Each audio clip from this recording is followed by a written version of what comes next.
All right.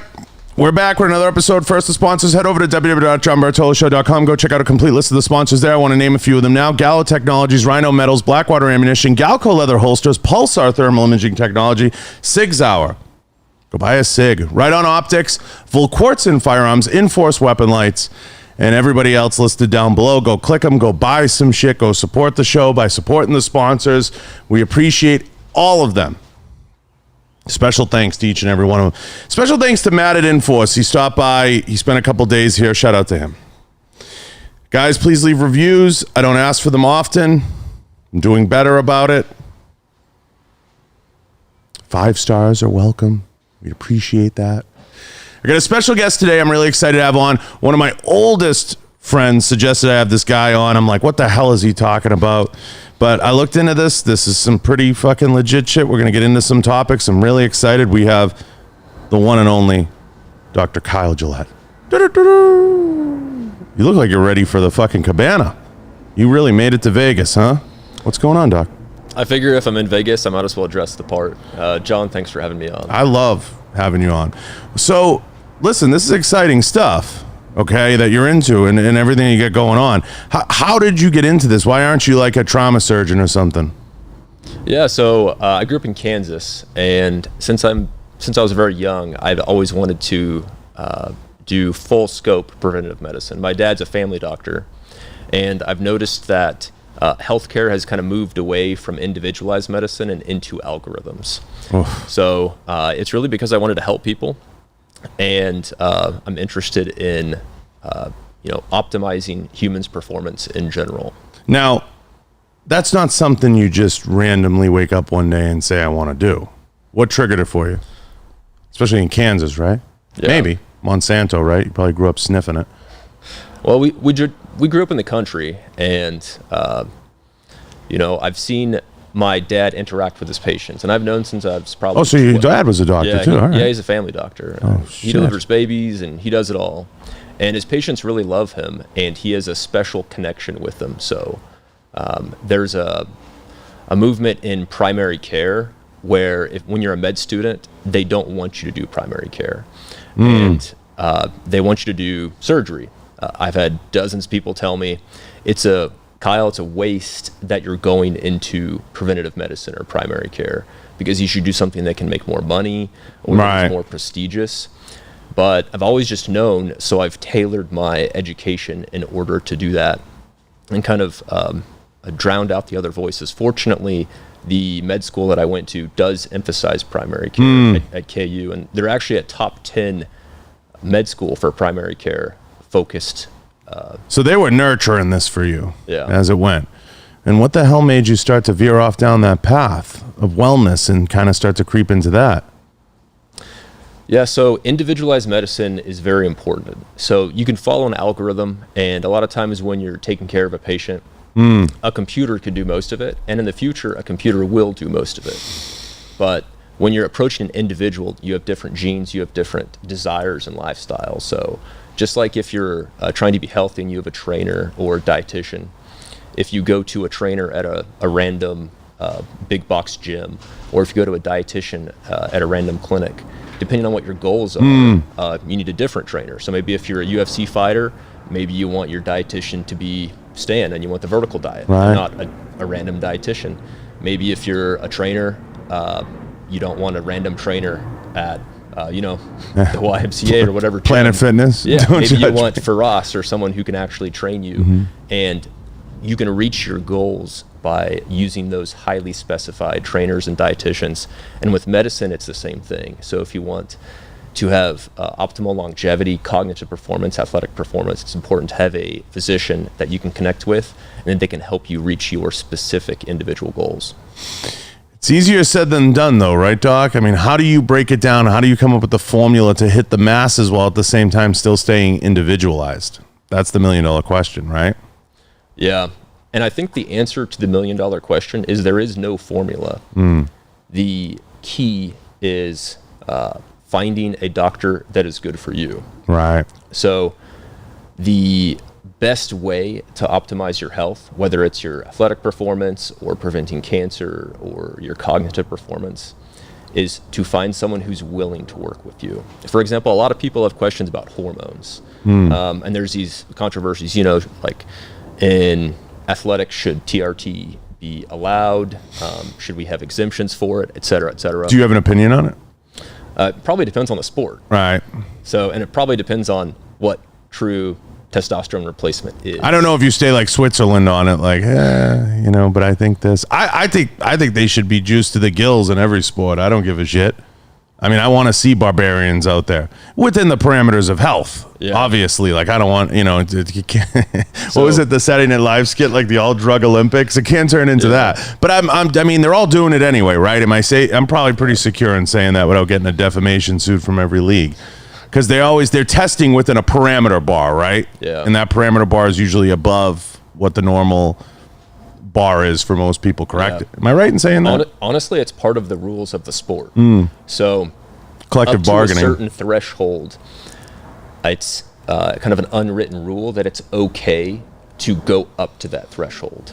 So WADA or these different anti-doping agencies, it's not necessarily anti-doping, it's anti-doping past a certain degree. But yeah, to your point that you want to see people that are juiced to the gills, you think of the history repeats itself, and throughout human history you think of gladiators, you think of the original Olympics, and if we knew more about pharmacology and physiology back then absolutely there would have been no regulations for those games. Yeah, and people would have loved it.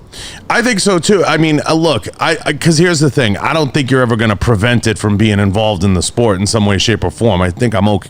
I mean, what do you think, Doc? I don't think you're going to stop it, because you're going to find somebody always willing to do a different formula now, or find a different high. I mean, they were talking about baseball players taking methamphetamines back in the 50s and 60s, as far back as then. So I don't see it as like, oh, I'm not going to root for that person now. Do I think Bonds should be in the Hall? I know a lot of people are like, you probably think Bonds should be in the Hall of Fame. I don't think Bonds should be in the Hall of Fame because he's an asshole, but that's a different story, and he was an asshole when he played. But as far as his talent level, most of those guys were tremendously talented to begin with. Clemens, all of them. And it's just crazy that they got pigeonholed into that box, but they treated the media like jerks. There was other components to it. But yeah, you raise a good point.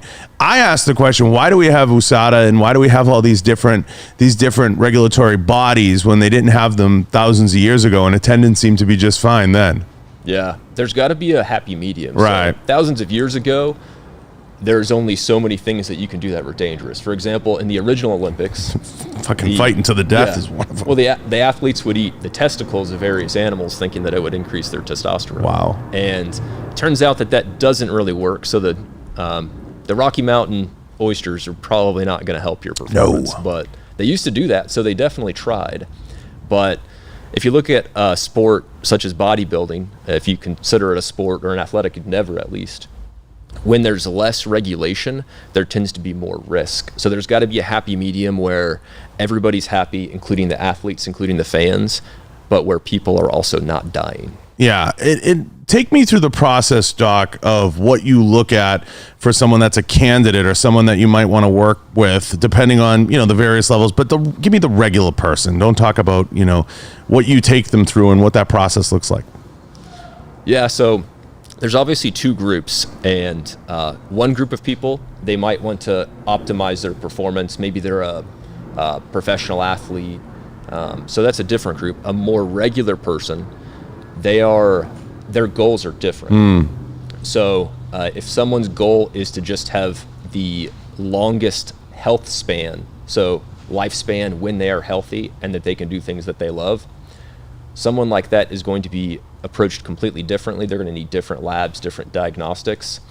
So instead of, for someone who's an athlete, then I might be more like Faraz, except the doctor version of that. So instead of that with someone who's just a regular old person, I'm more like a certified financial planner, except a certified health planner. Like an auditor, almost, yeah. So people who care about their finances and investments, they get an auditor, they have an accountant, a tax lawyer, and a certified controller, financial planner, like all these different entities. for your health, you can actually invest in your health and have compounding interests in the long run. And if you want to do that, then you need a health coach, maybe maybe a guru as well, and a doctor that understands your goals. I'm going to share this. I don't even think I should. I had a crazy conversation with Dana White. I'm going to say who. And he was talking to me about like being in like Abu Dhabi and meeting like princes and kings, and how like they figured out how to live to be like 150 years old, and that there was a pill when COVID hit that you could take it and like COVID just went away, but you had to have like all this crazy money. Guy, I don't want to end up on a fucking rag somewhere on the internet with somebody saying that Dana, that's what the idea that was. I don't think he saw the pills but does that shit exist? Like, is there a pod somewhere that you live to be 150 years? It kind of does. So it's kind of like in South Park where they're curing HIV and AIDS and they just inject straight money into the bloodstream. Right. But it might, and that's the future of medicine. It doesn't exist right now. It might, though. So it's like alien technology almost. Yeah, in the future, we'll probably have CRISPR. We'll have human-robot integration. David Sinclair, famous PhD, I believe, in anti-aging, he talks about how he wants to have people have a midlife crisis at 90. Double the lifespan. That's crazy. Eventually, that will probably be the case. And there's been a lot of, both cosmetically, performance-wise, and actually preventing cellular aging and the degradation in the length of telomeres. There's been a lot of progress, mostly theoretical in all those areas, but not many people are doing it. I don't think there's a lot doing it. Like I'm 84 years old. People don't know this. I mean, am too. It's crazy, right? Yeah. And it's all thanks to the treatment. Now, it doesn't surprise you what Tom Brady's doing then. That doesn't shock you. No. Being able to compete at that level into that age range. I mean, that's freaking crazy, but it doesn't shock you. No, I'm sure that Tom Brady and LeBron James and many people like that, I'm sure they have a good team of dietitians and health coaches and doctors, and they are increasing their health span when they can compete and make a living and support their families. So what do you think, want to just pick one of them, anybody, what do you think their regimen looks like? Yeah, I'll pick a hypothetical person. It's a hypothetical, you don't have to name a name. Hypothetical. No, there'll be no naming athlete, of names. Yeah. But a hypothetical elite athlete, as they age, they're probably looking into optimizing their growth hormone production, either naturally or exogenously. They're probably looking into optimizing their, androgenic function, again, whether naturally or exogenously. And they're probably looking into different healing peptides. As people age, they have, even if you compare a child or a teenager, adolescent, to an adult, you have different endogenously produced peptides. For example, from your stomach, you produce a version of BPC 157. Yep. You heal yourself much easier. I shot a shitload of that into my Achilles when I ruptured my Achilles. Shitloads of it. Yeah. That shit is for real. Yeah. It works. The gymnast from Russia probably did too. Yeah. And it does work. It works. I can swear by the BPC. It's legal, isn't it? Sort of, kind of. Like, I think I bought mine on Amazon. Yeah. So what is that? There's kind of a catch-22. Don't do that. About all these medications. For example, BPC is not FDA approved at this point. Right. But it is also not a banned substance. So it's in that gray zone. They don't know what it is. It's kind of a dangerous gray zone. Sometimes I tell people the fountain of youth is real, but there's a catch. Mm-hmm. So I like that. There's always a downside to anything that you would do. And if you look at one of the medications, it's called Avastin. It's on the World Health Organization's list of essential medications. And it is a VEGF inhibitor. So it's the opposite of BPC 157. And it treats many different types of cancers. Wow. Let me ask you a question, because I've heard so many different, we've all asked stories of this. It all exists to cure all these things. Like I know we joke about like Magic having AIDS and like he had the money to, but that's real. I mean, that's a real thing. If you have the money and the resources and you have access to some type of auditor like yourself or someone that will come in and take a real look at your panel, there are chances to get over almost anything that exists today, right? I mean, is that correct? Yeah, to some degree it's correct. So a lot of if you go through the general avenue, for example, if you have knee pain or knee arthritis or hip arthritis, depending on how many resources you have and depending on what access to physicians and modern medicine you have, there's the tried and true treatments, which is usually just anti-inflammatories, and then when it bugs you enough, you get a replacement. Right. But there's lots of new technology. For example, 3D printed joints. There's Fucking different crazy. injections. Yep. PRP, so platelet-rich plasma, platelet-poor plasma. There's all these different things that work, and there's some evidence, but it's not done very often, partly because insurance won't cover it. And then all these guys are opening up the stem cell clinics over in Mexico and everywhere else. So if I'm a regular person, where do I begin? What do I just call you on the phone? Where do I start? Yeah. So if you're a regular person and you want your body to be healthier, but you don't just want pathology to be looked at. Think of it if you had a car. When you have a car, you usually go get an oil change. That's like going to a regular doctor. And you might shop around to make sure that there's not a mechanic that'll rip you off or overbill you, which you do have to worry about with healthcare as well. You usually have to find someone in network, so that further narrows your choice of a doctor. Right. Hopefully you live in a city where you have access to many. Right. But I wouldn't call it doctor shopping, but I would look for a doctor that you have a good rapport with, which means someone who you really get along with and who gets you. And then find someone who's willing to do more. So you wouldn't go to a Jiffy Lube if you want to know how to have your car race faster. If you're like, I want my car to go faster, you go to a mechanic that's Performance center. Correct. So it's the same thing for your body. If you want to be able to run faster and you go to a doctor that's kind of the equivalent of a Jiffy Lube, they'll be like, we'll change your oil and we'll run a diagnostic. We'll hook you up to the computer to make sure nothing's wrong. Order these standard labs per an algorithm, and then they do nothing else. So unfortunately, you have to search around for a doctor that you're both able to afford and that is going to help you.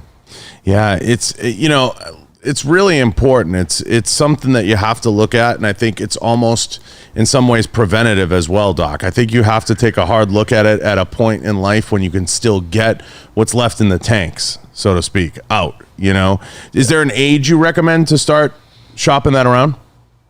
18. 18. Wow, yeah. Getting in early. I'm gonna take. It's an investment for the future. So again, we'll go with the car analogy, but you could put this in any industry.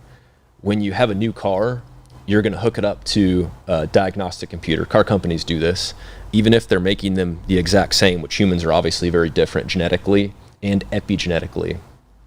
You're going to make sure that all of the markers in that car are fine. And if the computer that's hooked up to the car sees something that's abnormal, then you address that and either fix it or say, the car's a lemon. With a human, you can't say that they're a lemon.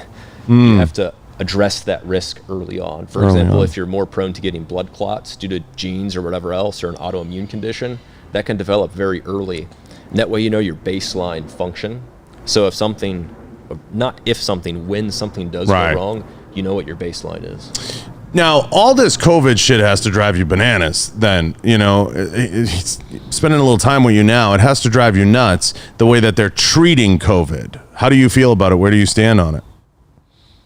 So that's kind of a pretty big open-ended question, which is fine. And the way that... I'll narrow it down for you. Is the government treating it properly? I will kind of dodge that question, and I will say it depends on the person. So, do you believe in the vaccine? I do believe that the vaccine works. So, someone who is at risk of dying from COVID, if they get the vaccine, then they're much less likely to die or to go in the ICU, go on a ventilator, etc. The problem with that is that there's a dichotomy, and there's so many people on both sides. Some people think that nobody should get the vaccine. Some people think that we should be vaccinating our 2-year-olds. And there's a lot of other things, for example, vitamin D deficiency, that thankfully more people are talking about, or metabolic syndrome. So regardless of what people think about the vaccine, they should address other things that can decrease their risk. I agree. I think everybody agrees that you can't be a fat slob and expect to live a long time. That's the simplest, nicest way I can put it. You cannot eat flaming Cheetos every day and drink Pepsi straight up and expect to live long. I'm safe in saying that with a degree of certainty. You have to have some type of discipline, and you have to have some understanding of what you're putting your body through. If you train and you train hard and you take care of yourself, are you at less risk given a certain age and place in the universe? I would think so. But I think everybody's against anything forced. But my concern's the technology, because I've heard from a lot of people I respect that the technology is very dangerous technology and people's bodies are responding a certain way to it. I mean, we're seeing bodybuilders and fitness guys drop like rocks. Is it just they're taking too much shit and their diets are off and it's too much insulin? Or is it something to do with the vaccine that's triggering something? I think they want to know. What do you think? It depends on the situation. So some bodybuilders, they pass likely because of cardiac arrhythmias, electrolyte abnormalities, hyperkalemia, things like that. Some of them pass of blood clots. Some have a predisposition to blood clotting. And there's many different ways that you can address that. So, yeah, it really depends. It's a high-risk diet. That's one of the bigger things. And a lot of guys are trying to compete late into their career. We just saw Sean Roden pass not long ago. He was 46 years old. Yeah. At first, people kind of speculated, did he have the vaccine, did he not? But you have to also say, you can't be eating 10,000 calories a day and putting your body through that. It's very traumatic. And that's not something you advocate. But, I mean, how do you reconcile that? Is it the virus? Is it a combination of things? Are these things just exacerbated given the times we're living in? It's a tough one. It's a tough one to file away. Regardless of what medications or vaccinations are essentially medications as well. And supplements are essentially medications as well, just unregulated medications that aren't prescribed. So regardless of what vaccinations or supplements or medications people are on, people seem to forget that the most powerful interventions that they can have are lifestyle interventions. And I agree. The big five is going to make a bigger difference than anything else. So diet, which is highly individualized. The vertical diet's a great one for many people who want. Shout out to Stan Efferding. Yeah. So diet is number one on my list. Maybe there's, some people have an autoimmune disease. Maybe they need to look into the AIP protocol, autoimmune paleo protocol. So it's really individualized, and I can make the case that everybody will benefit from talking about diet with their doctor and a dietitian, and I even write prescriptions for dietary changes. It leads me down another path with you, Doc, that I want to get into. How bad is the food out there that people are eating? Extremely bad. Because people don't understand when they go through a fucking drive-through what they're putting in their body. So take people through this a little bit so they truly understand. Yeah, I'm guilty. Yeah, and everyone's guilty to some degree. It's just a matter of decreasing your exposure to processed foods. So there's many different problems with processed foods. One is that they use all the same stuff. So you're using corn and soy. And we're from Kansas. We've always had like farmland and cattle, et cetera, and we still sharecrop. And it's impossible to make as much money if you're not getting the subsidies for corn and soybeans. So pretty much every year it's just alternated corn and soybeans. And they refine that. They separate it out into soy protein and corn syrup, corn starch, and they separate all the components that go together. And that's just not what the human body's designed to process. So you become insulin resistant. If you take out the fiber, you're not going to have the gut transit slowing, and your hunger hormones are still going to be. You're not going to shit. So you just keep eating, and then it causes gut issues, and then that leads to microbiome problems. And then you have all the bad gut bacteria and none of the good ones. So then you start supplementing, and then you're on processed foods, and you're taking 24 supplements just to rectify them. It's bad. And I think people don't realize, and they say, I'll just go through the drive-through. What's the worst things you can put into your body on the fly? People, is it French fries, right? Is that the worst thing you ever put? French fries, probably not the worst. What's the worst? I would say the worst thing you can put into your body is putting it into your body when you're growing, so when you're a child. And if you look at formulas, and I'm not against formulas, I'm just very pro breastfeeding and natural, be as natural as possible when you're a child. But if you look into it, it's actually very, very difficult to find a formula without corn and soy. 2-month-olds are not meant to have corn and soy. they're meant to have milk derivatives. So in some countries, instead of formula, they might not have formula, and some of the big companies might go around and try to force formula for people that are having trouble breastfeeding, instead of helping with breastfeeding technique or helping lactation come in. But in some countries, they use things like goat's milk, which is slightly more similar to human milk than cow's milk. I've heard that. Goat's the closest. Yeah. Yeah, I've heard that. Now, it's wild because I agree with you. The whole point that started was you can't be treating your body like a sewer, guys, and expecting to get the best results out of it. And especially during COVID, with everything going on, the convenience starts to become your own worst enemy in so many ways. Now, people have to get in touch with a guy like you, and you're suggesting at a very young age, and have to sit down and start to have these conversations. Are they difficult conversations with some people, or most are coming and they're very open to it? But I imagine there's some difficult ones in there too, about lifestyle and everything, especially on the lifestyle side. Maybe not necessarily, maybe they need to cut down some stuff they're already taking now, which is another side of it. But people don't know till they're getting those panels, right? And they're getting their blood read. And I imagine that's where it all starts. It's like a blueprint. And even after that, it's very difficult because people have a lot of confirmation bias. Again, it's like investing. So if someone comes in and they've never talked to a certified financial planner, it's hard to tell them that everything that they've been doing is wrong. Bit of a wake-up call. And it's also hard to tell them that maybe they have a friend and their friend is just like the perfect candidate for a ketogenic carnivore diet and does it very well, and maybe they're a very poor candidate for that. And it's hard to tell them that, yes, what you're doing, even though you have felt slightly better initially, is likely going to have deleterious long-term outcomes. I can't imagine. Yeah, I mean, sitting down with some of those folks, there's some of the tougher conversations I would imagine in medicine next to losing a patient, because people realize that they're killing themselves in so many ways, especially if their health is really poor.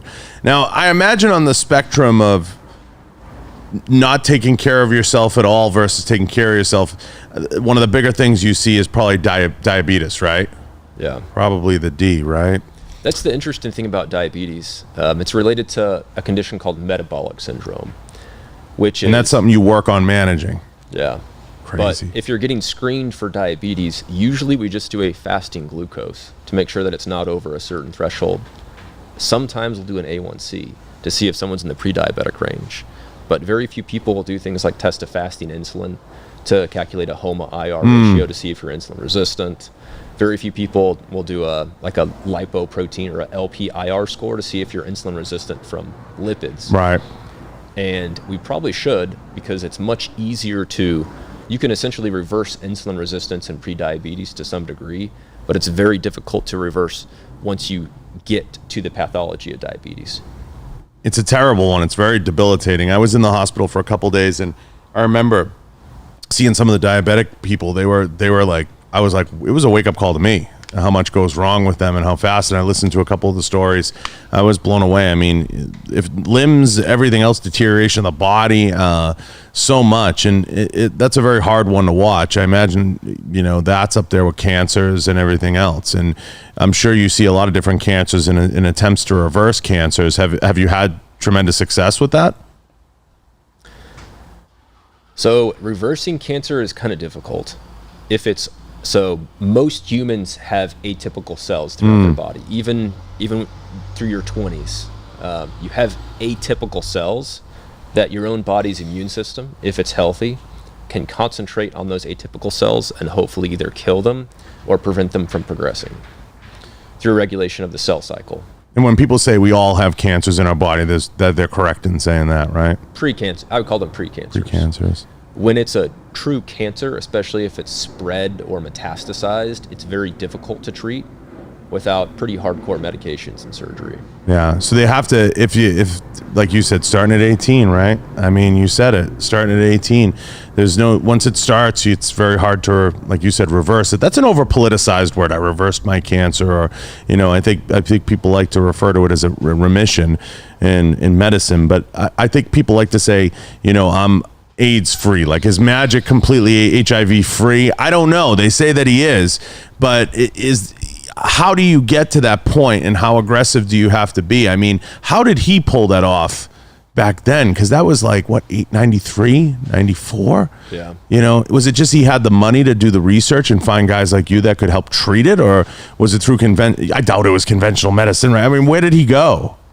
I'm sure he had excellent doctors. He probably did a lot of experimental treatments, and he probably had some of the first experimental antiretrovirals. Some heart, they call them HART, and that's probably what he did. Yeah. And I guess the positive of that is the virus is less likely to be resistant to many of the therapies that we have because they continue to develop resistance.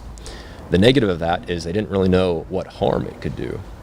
So there's a lot of treatments are like that when they're experimental. People with the most resources or people who want to be the most aggressive end up getting those experimental treatments, and sometimes it turns out well and sometimes it doesn't. Right. Testosterone is kind of one like that. Lipodystrophy after HIV and AIDS is one of the indications for testosterone. And before that, it was essentially a research chemical, and now it has been branded and is FDA approved for that. Insane. Now, is telemedicine the future? Is that where it's all going eventually? Yeah, so telemedicine has definitely had a huge boom during the pandemic. There's special exemptions. Previously, the reason why telemedicine really hadn't taken off, because telemedicine is great for some stuff. If you have to do a physical exam, then obviously the technology is not there yet. But telemedicine is great for a lot of different pathologies to manage. But during the pandemic, many insurance companies started paying for telemedicine, and a lot of EHRs have built-in telemedicine platforms, essentially like HIPAA certified Zoom, and many doctors are doing telemedicine that haven't before. Yeah, I ask because I see a lot of it going that way, and I think in the beginning it scared a lot of people, but then the convenience kicked in, especially during COVID. But I think in the beginning there was a lot of people that were like, what do you mean? How are we going to manage this? What's the process going to be? And don't get me wrong, it'll get fucked up a lot along the way, but I think having the ability to do things over the phone is a lot more, because in the past you never really got to talk to or interact with your doctor that way. Yeah. And that's really a barrier that's being broken down, and I think it's exciting to kind of see that and what comes of that, and it'd be far easier to manage certain things, I would imagine. Are there drawbacks to most of this going online and being phone operated? I'm sure, right? There's no doubt, but I'm sure it gives you a better understanding of your patient. I think, if you're able to interview them and do that in a comfortable manner throughout the day, as opposed to pulling up a stool and being, tell me, because the whole environment scares you. I think people would open up more a little bit. Yeah. People definitely open up more. For sure. They're in their own home, and they're happy because they don't have to drive 2 hours each way to see you. And so wait. A lot of times for the first couple of visits, I'll see patients in my brick and mortar, and then after that, their telemedicine follow-ups, they love that you save them 4 or 5 hours. You save a lot of time. They're not waiting on another patient. If you have 3 of them, then they just keep their screen up and they can do whatever they want to do in their own home, and then they can follow up with you. So it's extremely patient-friendly. The devil's advocate would say, well, it's not optimal because you can't do a physical exam every time, which is true to some degree. You can kind of do a mental status exam. And they also say it's not great for the patient in general because it trains them that they don't have to come in, which is kind of true. But even if they do come in, a lot of people, when they do their telemedicine follow-up or appointment, if it wasn't telemedicine, they wouldn't come in at all. Right. So some healthcare, or 90% as good healthcare, is much better than zero healthcare. Now, I want to ask this. I tell people this all the time in the firearms business. I say bullet technology's improved far more than gun technology in the last 30 years. Like when people say, what's the best gun out there? I'm like, actually the bullet technology's gotten a lot better. The refinement of powders, primers, certain components in the structure, the projectile, everything. The whole process has gotten exponentially better since, the 80s, which I tried to understand how good. I want you to explain the refinement of what's available now to live an optimized lifestyle and what's out there. How good is the stuff that's out there now? Let's put it that way. Yeah. So I'm sure that before they release a new bullet or bullet technology to the public, they have a crazy amount of testing. Of course. And when the same is done for medications, it's it's an approval process. And it's very difficult to get approved. First you have animal trials, then you have small human trials, and you have large human trials. And then even after it's released, you continue to have trials. Right. So we don't really know how good it is. Well, we usually know how good it is, but we don't know how bad it is until 5 or 10 years right. ago. So we don't know very well because of the bullet. I'm sure you can look at ballistics gel and you can see, get a good idea how it's performing. But you don't have that instant gratification, and you always have that concern of long-term side effects. So that's what makes it difficult to assess. So you do something called shared decision-making with your patient, and you basically tell them, we know this, so we know what we know, but we don't know what we don't know. Yeah, and that's why in every commercial you have to listen to the long list of everything that can go bad. But there's pretty good, especially with performance enhancing drugs, there's pretty definitive understanding of the drawbacks that go with the pros at this point, because I would think in the 80s the stuff was less quality. I don't know what was approved and what wasn't then, but I would imagine things like the growth hormone, everything else are far better now. I would think. That's what I would think. I mean, am I fair in saying that? We know a lot about testosterone replacement. We know a lot about growth hormone. And in general, unless you have a growth hormone deficiency as a child and it continues into adulthood, for most people, the risks are actually assessed to outweigh the benefits. Okay. And that's what the general synopsis or general conclusion has been. Obviously, there's exceptions to that. But if you look at growth hormone and testosterone, we know a lot. If you look at things like peptides or pretty much any other androgen, non-bioidentical, because there is so little research done, there is some, but we just don't know a lot about those. So we know a lot about TRT and growth hormone, but not very much at all about the other therapies. Talk to me about EPO. Everybody's on it. I want to know. How do you think it's widely used in sports right now? I mean, it's nuts in cycling. We know that, but I feel like more people are on it. I see people not even breaking a sweat. Yeah. How are they getting it? What's going on with this EPO? I mean, I hear about it a lot. I think it's rampant. Can you not test for it? Can you test for it? How do they catch those guys? You can test for it. So, but you don't. Do you think it's a good pathway for athletes? I mean, is it healthy? It's potentially quite dangerous. So I know there's several cyclists on the Swedish cycling team, even decades ago and fairly recently, that have passed away from strokes because of your hematocrit. Think about your blood. If it's 70% red blood cells and only 30% plasma, it's literally so thick that it has trouble moving through your arteries. And if it can't move through your arteries to supply your brain with oxygen, you have a stroke and you can die. So it's potentially extremely dangerous. And it's one of those things where if you're using it, then it comes from, they call them underground labs or UGL. So you don't really exactly know what you're getting. Right. Bathtub brew at its finest. Yeah. So, that's like, do you ever get a guy that's like been doing all that underground shit for a long, can you get them back on track? Yeah. EPO is very, very seldom prescribed. So in some cases, for example, if someone has a really severe copper deficiency or they're not making reticulocytes, then maybe you prescribe them a bit of erythropoietin, like a renal anemia, because endogenous erythropoietin is made in the adrenal gland. So in some cases, they'll do that, but it's almost always prescribed by hematologists. And a lot of times, if you're actually having that significant of a problem, it's not, it's not like suppression from EPO. It's not like if you're on an androgen or even TRT and you stop it, then you're suppressed for a period of time. So EPO is a little different than that. But most people, if they use EPO, you can come off it and your hematology profile will be just fine. You might have to donate blood one time if your blood's too thick. I hear about it a lot around sports now, and I don't know if it's to avoid detection or what, but I'm hearing about it a lot, EPO. Yeah, that's extremely common. EPO. Endurance athletes also like glycerol, which is a supplement, hyperhydration. And they also like cardarine, which is a research chemical that was studied but was deemed again to be too risky. Right. It's wild. It's but you definitely, guys, everybody out there, this isn't stuff like you go buy on like a back alley website. Like, don't go do that.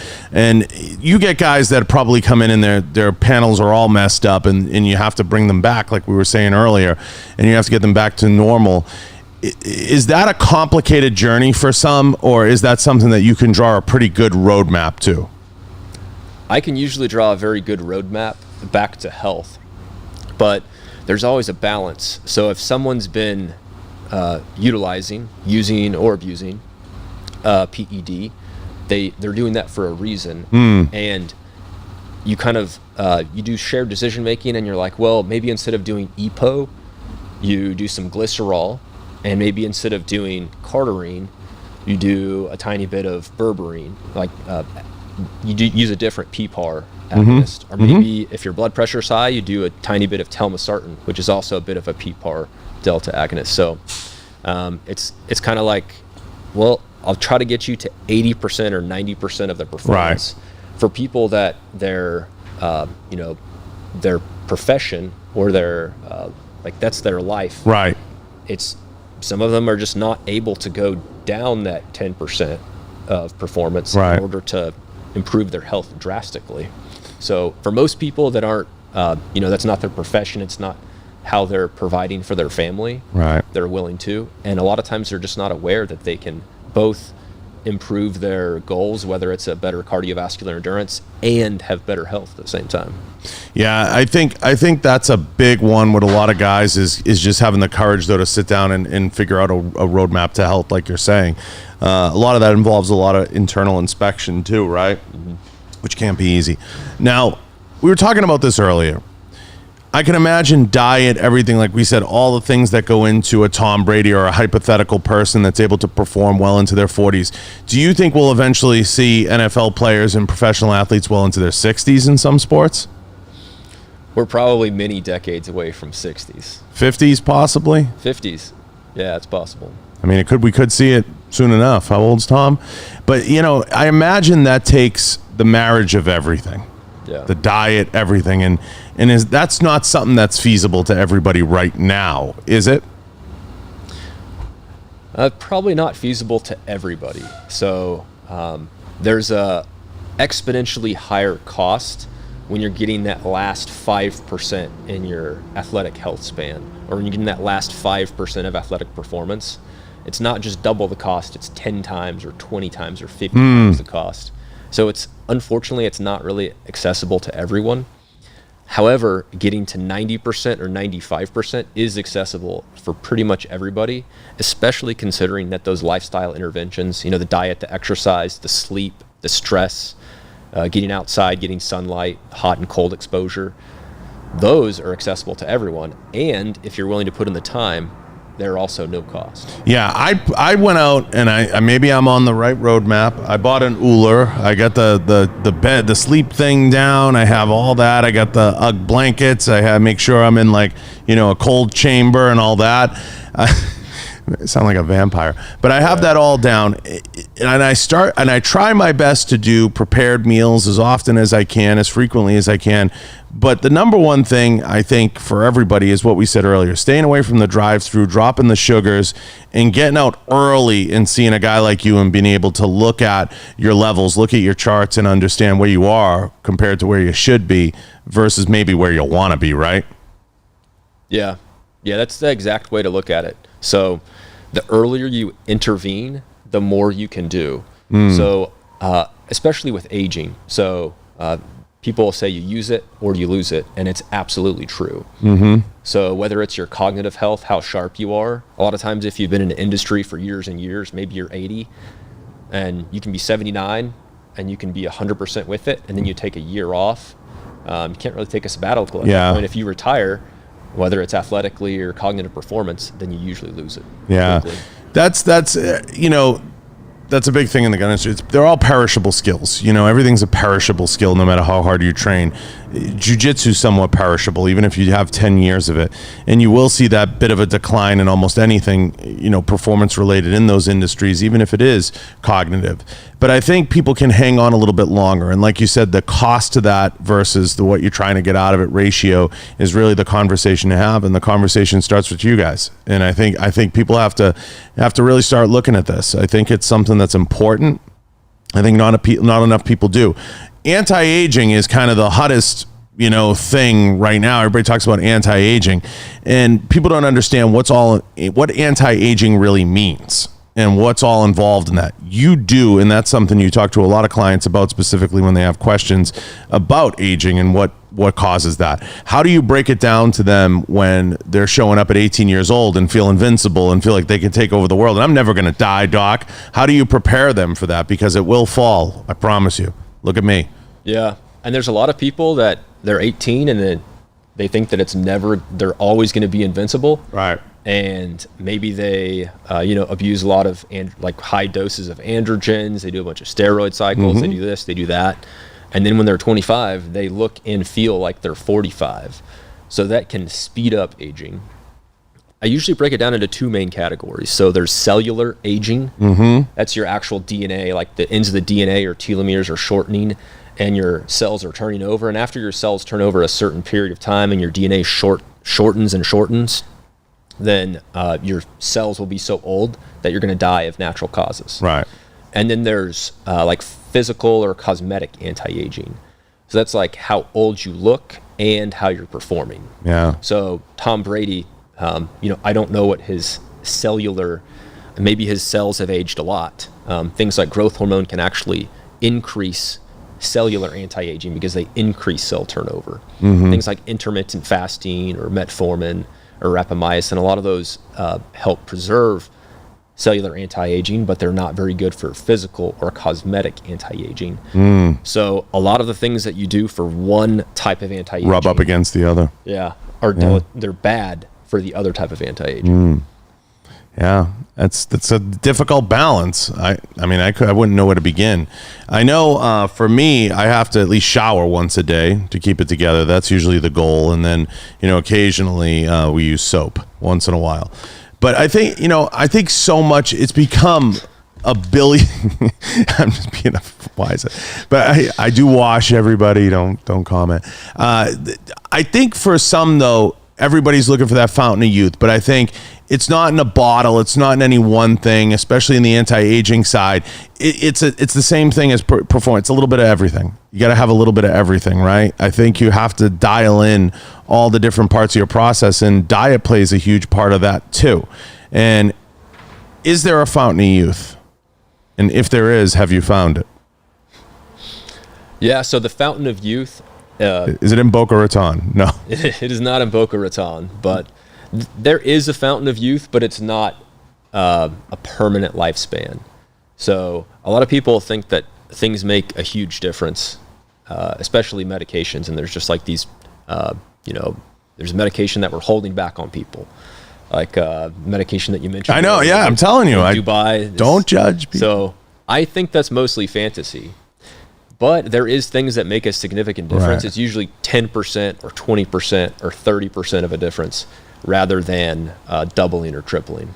Now, I imagine when somebody lives to like 150, you're always interested in what led to that. What is it most of the time with some of these guys? Because some of them like live in a hut and they don't have access to all this stuff. But what makes their lifestyle so much better? Is it just by happenstance? A lot of times it's diet or intermittent fasting. So I think there's an island, I believe it's Okinawa. Okay. Could be wrong, but I believe the average life expectancy on Okinawa is around 100. And the people have a very different diet. So if you take someone from Okinawa, and their genetic heritage is also from there, because genes do make a difference, and you put them somewhere else, you put them into, Las Vegas, and they're on a normal American diet and lifestyle, then their lifespan is not 100. But if you put them back, then it is the case. So you can look at what's nature and what's nurture, and you really need both. It's almost like being blackballed. So if you don't have both, then it's going to significantly decrease your lifespan. Yeah, the intermittent fasting is one that comes up a lot too, and there is good science to support it at this point, and I think a lot of people are pushing it. What's a good intermittent fasting regimen for some folks to at least try? Because I can't make it an hour. Yeah, so whether it's intermittent fasting or diet, the best regimen is one that you're able to continue and keep up for it's the 10 rest minutes of your for life. me. I'm done. If some people, myself included, I have to eat breakfast when I wake up. I have to eat something. And it's very difficult if I don't. So, and some people can eat less carbs. That can help their cognitive ability if they have less carbs in the morning or more protein. If people are able to keep up a regimen, and if people like it, because you also want to enjoy your life too, I would say the optimal fasting window would be between about 2 p.m., maybe 3 p.m., and whenever you wake up. So like 6 a.m., 7 a.m. So if you have your first meal at, let's say, 6 a.m. and your last meal at 2 p.m., and you fast the rest of the time, so skip dinner essentially, skip dinner, skip any bedtime food, that would be optimal. Extremely difficult given the social implications, like whenever you're going to dinner for business or with friends or your family. I'll have water. That would be the optimal fasting interval. Now, I can do that. I think I can pull that off. But I'm the same as you. I get up and I have to have breakfast. I have to have it. Is like I need like the sugar or something. I don't know what it is, but I can't function without it. Is that just like something I'm born with, or like there's no way to shake it? It's just that's what it is, right? Like that's the time I have to eat. My body wants to eat, but I feel like I want to eat less as I'm getting older. Is that normal? It could be. So there's a lot of different hunger signaling hormones like leptins or adiponectins or ghrelins, and depending on your age, those can change, and you can also become resistant to them. For example, most people who are very obese, you'd think that they would have low leptins, but they actually have high leptins because they're leptin resistant. Almost like people can become insulin resistant, they can also become leptin resistant, which kind of has interesting implications because leptin also signals it actually starts the hormone cascade as well. That's why people think children with childhood obesity go through puberty earlier, is because the leptin will help stimulate the release of essentially an analog of what's called kisspeptin, and that makes the gland, it's called the hypothalamus, produce GnRH, which produces FSH and LH, which starts estrogen and testosterone and progesterone. So if your leptins are changing, then it has implications other than just hunger. Now, given that I feel like I have to eat breakfast, or that triggers at that moment, or whatever it is that causes that, does that necessarily mean I should listen to my body and that should always be the time that I eat? Should I be retraining myself? Is that something that I should check out? Is that something I should look into? Like, it's not okay to want to eat a bag of Twinkies every morning or something like that. But at what point should you sound the alarm when you have unhealthy habits? Yeah. If you're hungry for breakfast, I actually consider that a healthy habit. Okay. There's correlation between eating breakfast and preventing gaining body fat. There's also correlation between eating breakfast and controlling hunger hormones throughout the day. A lot of things like your endogenously produced GLP-1, everyone's talking about GLP-1 receptor agonists. They're kind of like the latest and greatest things in obesity medicine and fat loss, things like that.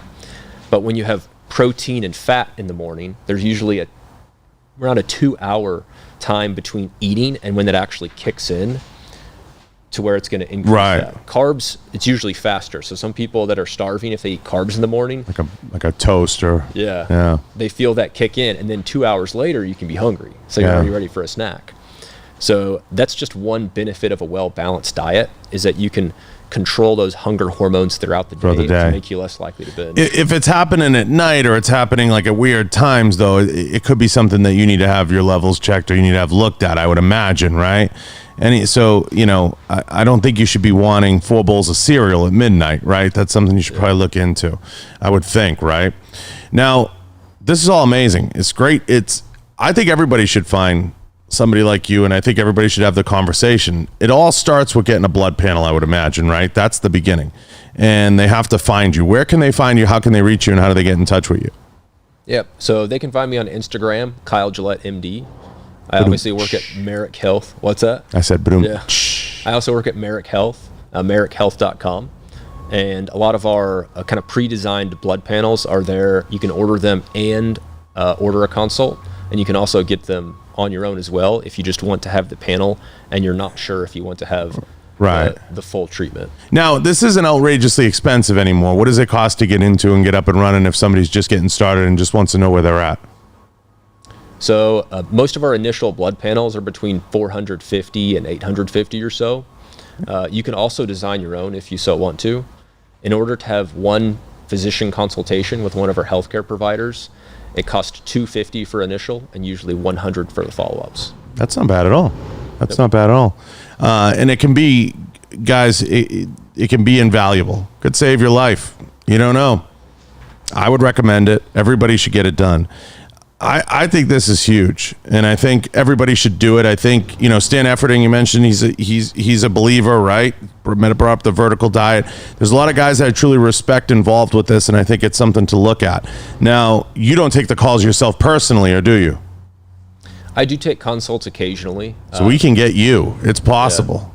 Yeah. Yep. You heard that, people. You can get the man himself. He's manning the phones when he's not running the office. I usually don't man the phones, but yeah. but we'll make an exception. There. Yeah. He's there. Now, this is great. So I hope everybody goes and checks it out. I really appreciate you coming out and talking about it. I think it's amazing stuff. I'm looking forward to it. Is there any walk-in locations available to anybody? We don't have any brick and mortar clinics at this time. None. You plan on it? Maybe. Eventually, we may. You may? I do work at a brick and mortar clinic where my dad still works, actually. Because I'd imagine you have to do it like the PI, you'd have to do something like the Performance Institute. And at that point, we'd be looking for investors, maybe. If you're out there and you got a bag of cash, call us. So this is freaking great. I think it's awesome. I'm happy to have you. I appreciate you coming out. And special thanks to Smokey for making it all possible. I appreciate it. All right, guys, listen. Go check out Dr. Gillett. I really believe in this stuff. A little candid story, guys. I've gotten my blood panels read in the past. It's something I got away from and I tremendously regret. And I think that everybody needs to stay on top of this. If you don't stay on top of your health and you're not preventative about it and you're not forward thinking about it, it could really cost you. You could lose a lot of years. And just like Doc's saying, if 60 was when, you're going to be taken, it might be 70, might be able to help you. So I think it's something everybody should look into.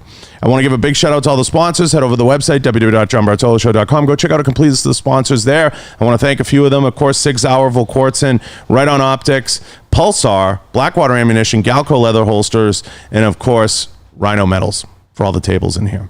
Appreciate you guys. Appreciate everybody. Please like and subscribe, and everybody in here, thanks for supporting the show. We're out.